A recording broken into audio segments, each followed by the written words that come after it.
Okay, good afternoon. Let me just say, this is very exciting. Once a month now, either me or Miss Laux is going to come to the class and we're going to do a book talk. Now, it was my turn for October, and of course, in October, what's our favourite holiday at the end of the month? Christmas. Halloween. Thank you. Halloween, yes. And what do we associate with Halloween? Scary stuff, right? So, in celebration of that, I'm going to talk about the Fear Street series. This is a series by R.L. Stine.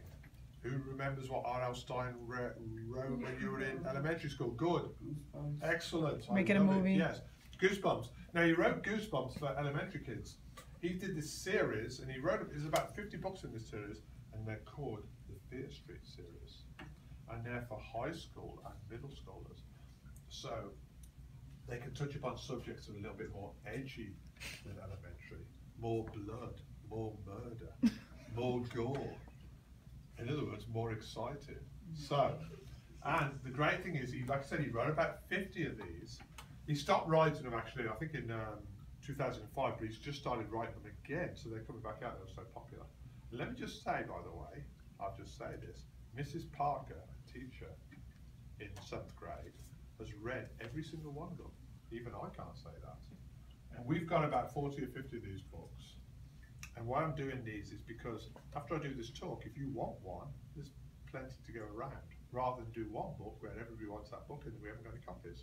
So this is Fear Street. I'll give you some background. Fear Street is the name of a street, and it's somewhat cursed because they built it on like some kind of old Indian burial ground and people were murdered there. And so there's bad things happen in Fear Street. And Fear Street is set in the town of Shadyside. First of all, let me just say, if you lived in a town called Shadyside, sounds a little bit shady to me. I wouldn't want to live there. And then you live on Fear Street, no thank you. Fear Street's one of those classic streets, the street lights don't work, it's dark and scary. There's a cemetery that you cut through to get to Fear Street called the Fear Street Cemetery. Yeah. Fancy walking through there late at night. No, thank you. Anyway, all of the books, the theme in them, Fear Street, either the characters are from there or some action happens there, but all the books are different. That's the best thing about them. They're all different. So it's not like a series where you've got to read book number 1, then book number 2. You can dive in at any point. In fact, I talk about this book. This was the first of the Fear Street books I read, and this is like number 40 or something. So, and it's called The Dare. Now look at the pictures, see? The Dare. The title, The Dare. I'm going to read you the first page from this. And then we can talk about it, maybe do some predictions and stuff. One thing I want to say though, this has blown my mind today. And your mind, right? The first page of this book is in the prologue. See that? And if you turn the page, chapter 1, how many of you students usually skip the prologue and just go straight to chapter 1? Put your hands up. Yes. You never skip the prologue. There's so much more important information that's in the prologue. Somebody should have told you this years ago. Don't skip the prologue. And at the end of the book, sometimes you get the epilogue.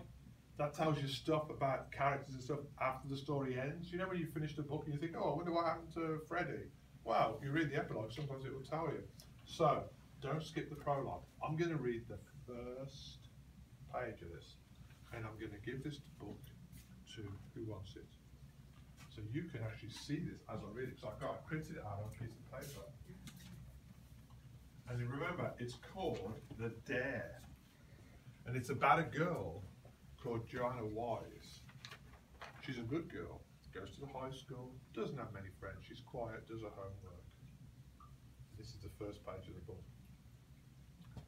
Am I really doing this? The question repeated itself in my mind as I made my way across the backyard. The pistol in my hand felt hot, as if it were about to burst into flame. Am I really doing this? Do I really have a loaded pistol in my hand? Am I really going to use it? Joanna Wise, murderer. Is that how I will be known from now on? She was always a quiet girl, rather mousy. That's how the neighbours will describe me in the newspaper. She lived with her divorced mother. They didn't have much money. Joanna never seemed to have many friends, but she always had a nice smile for everyone. Who would ever guess? Who would ever guess that Joanna Wise was a murderer? Do, do, do. Okay. Let me ask you, and let me just tell you, Mrs. Bombay's other classes, you've got a lot to live up to. They were unbelievable, weren't they? Yes, they were. This book's called The Dare. I'm not going to give anything away, but who would like to guess why a good girl like Joanna is walking across the yard Who's about to got murder somebody? Yes. If she's in a cemetery. No, she wasn't in a cemetery. But no, that's fine. The cemetery is messed up. Wait, what was the question? Why do you think a good girl like Joanna is walking across about to shoot somebody? She got dared to. Maybe she got dared, yeah. And who do you think might have dared her? A person. There were some clues in that little thing there. Didn't have many friends, not the most That a popular person girl. that wanted that said if you ghost. do it, they'll be her friend. Maybe that's right. But you know what? I'm not going to tell you anymore. I'm going to let you read and find out. Instead, I'm going to show you another book by R.L. Stein. This one. Oh, did you have a question? No, my mom's reading the Fierce Street. Oh, she is? Oh, excellent, yeah. Has she got her own copies?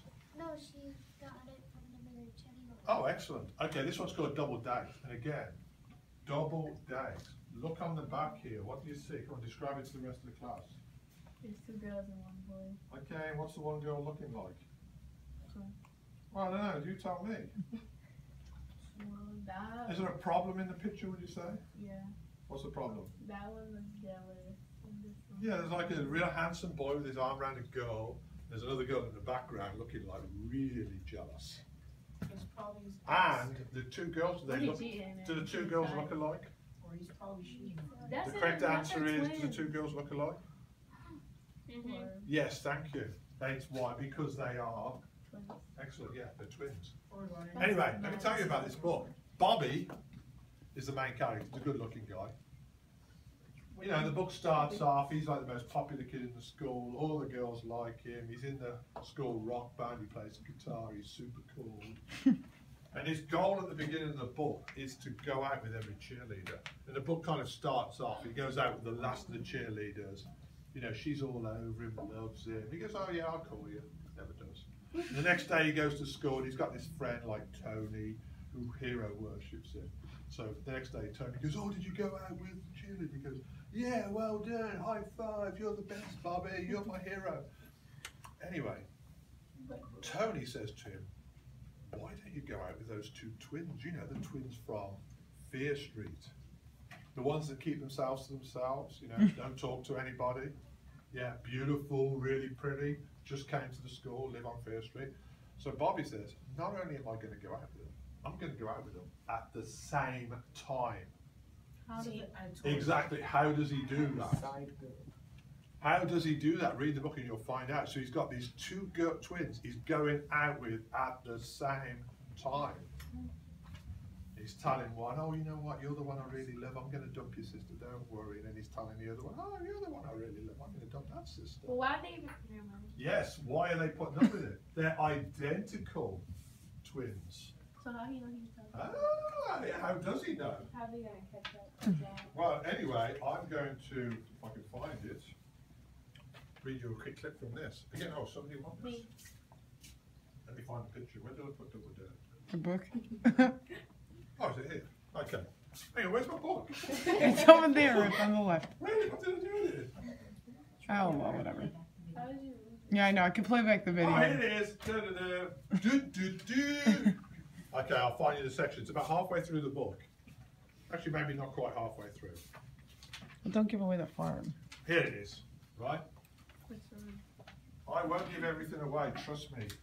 Okay, so remember, Bobby loves himself. Boys that love themselves, what do they do? Spend a long time doing when they're like at home and they've got nothing else to do. Look in the mirror. Excellent, well done. That's Take what Bobby's selfies. doing. He's looking in the mirror and he's admiring himself. So this is it. This is like, what page are we on there? What page is that? 52, 52. So it's about just about, you know, a third of the way through the book. He had pulled himself up and walked to the mirror.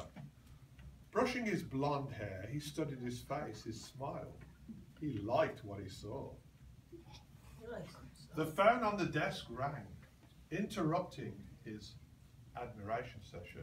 He let it ring a few times. Why would he let it ring a few times? So you're not, like, you don't know if he's waiting for you. Exactly. He doesn't want to look too desperate. If it's a girl, he didn't want to seem too eager. He finally picked up the receiver and said, "Hello," in a low voice. "Two's company, three's a crowd," a voice whispered in his ear. Huh? Bobby pulled the receiver from his ear and stared at it as if that would help him recognize the call. "Hey, who is this?" he demanded. "Two's company, three's a crowd," the whisperer repeated. "Your pay." Huh? What's the joke? Bobby asked, struggling to listening for a clue to the caller's identity. "Your pay," the voice repeated menacingly. "Your pay. Double." Do, do, do.